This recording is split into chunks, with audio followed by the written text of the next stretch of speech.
May nakita na ba kayong mga AI na trending na photos katulad nitong nasa screen ko? Kung gusto nyo rin itong gayahin, panoorin nyo lamang ito. Pumunta lamang tayo dito sa Google and then search po natin dito ang Gemini AI. Ayan, pindutin na lamang natin yan. And then pindutin po natin ito. And then dito po sa plus sign, pindutin po natin yan. Pindutin natin ang upload files. Select natin ang media picker.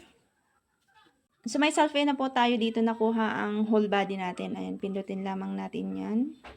Then ilalagay natin yung prompt dito sa baba. Ayan, pindutin po natin yan. Ilalagay ko na lang po yung prompt dyan sa aking comment section. I-copy nyo na lang po and then i-paste nyo po dito. Ayan.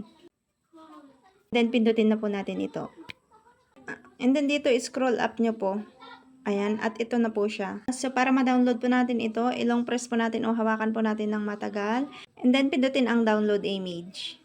Yun lang at napunta na po yan sa inyong gallery. Follow and share for more editing tips and tutorials.